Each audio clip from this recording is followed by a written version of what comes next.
E aí, pessoal, tudo bem? Aqui só felicidade. Sejam bem-vindos ao meu canal. Vamos resolver problemas de Transcal de forma fácil, prática e em pouco tempo? Eu sou o professor Paulo Santos e vou te guiar nessa aventura.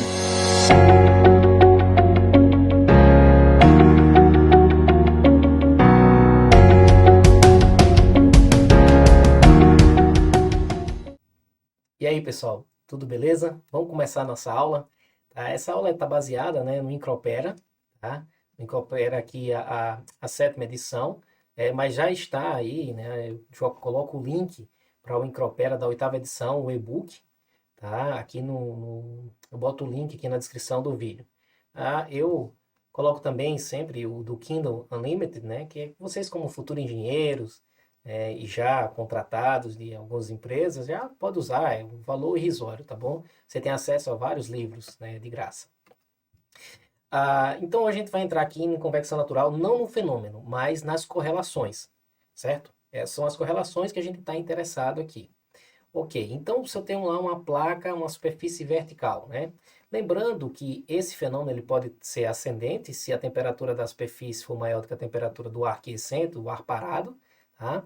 E ele pode ser descendente se essa temperatura da superfície for menor do que a temperatura do ar parado, tá? Aí o fluido vai descer. Ok, então o número adimensional aqui novo, né, é o número de Grashof, perdão, é o número de Rayleigh, o Rayleigh crítico, aqui para esse caso, né, para dividir o laminar e o turbulento, é o 10 a nona. Aqui aparece o coeficiente de expansão volumétrica, esse beta aqui, né, se for um gás ideal, tá, e eu tenho que colocar aqui, tem que ser em Kelvin, essa temperatura, tá, eu faço 1 sobre a temperatura aqui do filme, tá, deixa eu só aqui, ó, esse beta. Tá, professor, mas se não for um gás ideal, aí existem tabelas, né, para gases não ideais e para líquidos. No caso aqui eu estou mostrando para água, e aqui está a tabela do coeficiente de expansão volumétrica, né, que é exatamente o meu beta. Então, em função da temperatura, eu tenho esse beta. Ok. Eu calculo o Rayleigh lá no comprimento, né, que ele é definido aqui nesse L aqui no comprimento da placa, tá? Se for menor do que 10 a nona, o escoamento laminar. E aí eu tenho essa correlação. Se for maior do que 10 a nona, eu tenho um escoamento turbulento. Maravilha. É só isso que você precisa saber, tá bom? Agora, se eu tiver um cilindro, por exemplo, na vertical, né? Então tá aqui o cilindro, aqui, ó, o comprimento L dele, o diâmetro. E aí, se essa condição aqui for obedecida, né? Ou seja, o diâmetro, essa razão geométrica aqui, o diâmetro sobre o comprimento, for maior do que 35 sobre Grashof no comprimento elevado a 1/4, eu uso aquelas correlações lá de placa vertical que eu acabei de mostrar, certo? Ok. Então, quem é esse Grashof aqui? Esse número de Grashof ele vai ser dado por essa expressão aqui, onde o ni é o mi sobre rho. Ok. Caso contrário, gente, se aquela razão não for obedecida, né? Aqui eu tenho de novo no L. O que que eu vou usar? Eu vou usar essa correlação aqui de CBS, aqui de 1974. Lembrando que essa correlação ela não está no Incropera, tá? Ela não está no Incropera. Ok, então o que que eu pego? Eu pego aquela da placa plana, que seria esse núcleo, e multiplico por um fator de correção, que leva em consideração tudo isso aqui, tá? Quem é o B e o C são esses fatores aqui, né? Então vamos lá, quem é, ó, o C vai estar aqui, né? E o B, ó, esse B aqui, ó, ele vai estar aqui. E esse aqui é da placa plana que eu mostrei anteriormente. Maravilha! Ok, agora se eu tiver o cilindro, né, longos, né, na horizontal e esferas, o que é que eu vou ter? Se for um cilindro longo na horizontal, eu vou ter essa correlação, né, é a única que eu tenho, tá? E eu tenho um diâmetro, o meu Rayleigh, ele é calculado no diâmetro, tá? Tá aqui, ó, no meu diâmetro que tá aqui do meu cilindro. Se for uma esfera, né, o que é que eu vou ter? Eu vou ter essa correlação aqui também no diâmetro da esfera. Tá? Então esse é meu Rayleigh. É bem tranquilo. Ok? Beleza. Agora vamos lá para placas inclinadas e horizontais. Se a placa for inclinada, o que que vai mudar? Vai mudar o seguinte, vai aparecer aqui, em vez de G, vai aparecer aqui, ó, um G cosseno de θ, né? Quem é θ? Θ é esse ângulo aqui, ó, esse ângulo aqui com relação à vertical, tá? Essa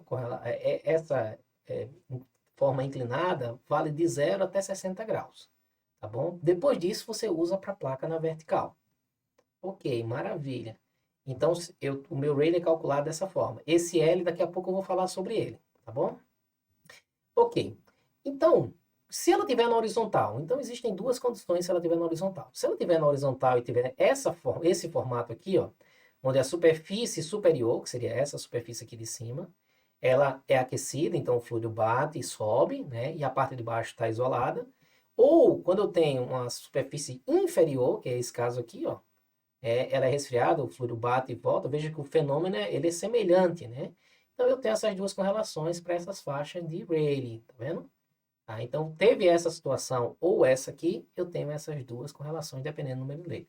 Quem é que é o comprimento característico agora? Esse comprimento característico, ele é exatamente ali, né? A, opa, deixa eu vou fazer depois. Aqui, ele é 4 vezes a área da superfície dividido pelo perímetro dessa superfície, tá?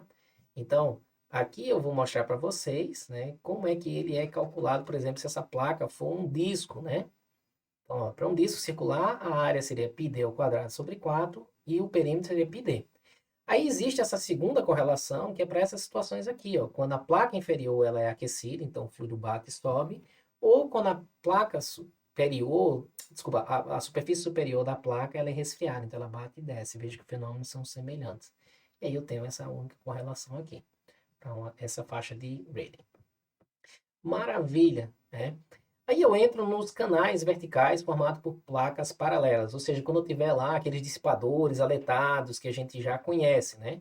Então, nessa situação aqui, se for isotérmico, ou seja, as temperaturas aqui, ó, são iguais, tá? Ok, eu tenho essa correlação de C1 e C2, eu vou mostrar, né? Vai estar aqui nessa tabela, tá? C1 e C2, elas vão estar aqui dentro dessa tabela aqui, ó, C1, né, e C2. A gente vai tirar dessa tabela que eu vou mostrar na sequência. Se eu tiver agora a condição de que, né? Ah, perdão.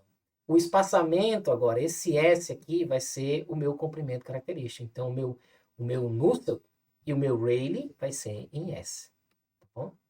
Aí, se eu tiver fluxo uniforme, tá? Então, aqui, ó, tiver esse fluxo uniforme, ou seja, agora eu tenho essa condição aqui, né?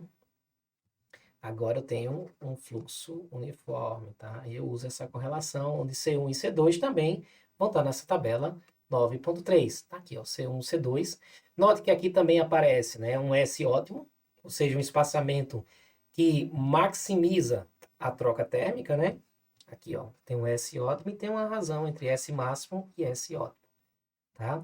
Aqui a gente não colocou, né, o nosso Rayleigh, mas eu vou anotar para vocês aqui para não ficar dúvidas, né? Então, veja que o meu Rayleigh em S, ele vai ser o beta, perdão, o G beta, aqui, né? A TS1 ou 2, né? Menos T do ar parado, né? Vezes o S ao cubo, dividido por quem? Por alfa vezes Ni, tá bom? Aí vem, por último, entra nessa parte de cavidades retangulares, né? Aquele vidro duplo que eu mostrei para vocês em sala de aula. Então, veja só, eu tenho essa condição, onde esse tal aqui, ó, tá vendo aqui, esse ângulo tal aqui, ele tá igual a zero, né? Ou seja, a temperatura 1, que é maior do que a temperatura 2, está assim. Então, tem um fluxo de calor.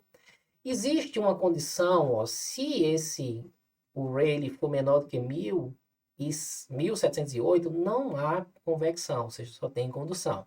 Se for maior do que esse 1708, eu tenho essa correlação aqui, né? Tá? Onde meu Rayleigh vai ser calculado aqui, ó, em L3, nesse comprimento, ó, L é o cubo, né? Esse é o comprimento da minha cavidade. E aqui, lembrando, gente, agora não existe mais TS menos T do ar parado, e sim T1 menos T2, tá? Aí eu tenho uma situação onde o tal agora está 90 graus, ou seja, tá vertical assim, né? Então, se esse Rayleigh for menor do que 1000, 10 a terceira, não há convecção natural, apenas condução. Caso seja maior do que esse 1000, né, eu tenho uma correlação onde eu tenho aqui, ó, uma razão aqui de aspecto, né, geométrica H sobre L que varia de 1 até 40. Então eu tenho essa correlação. E esse Rayleigh é calculado daquela mesma forma. Então, gente, aqui eu termino essa aula, né, lembrando da minha vozinha, né, que ela dizia assim: meu filho, você vai ser professor, então dê dinheiro, mas não dê liberdade para seus alunos. Então eu estou aceitando aí o Pix de vocês, né, para depositar uma grana, tá bom? E finalizo, né, fazendo um reforço ali de vocês terem um e-book, né, da 8ª edição do Incropera e também um Kindle Unlimited. Pessoal, tudo de bom e um abraço. Até a próxima.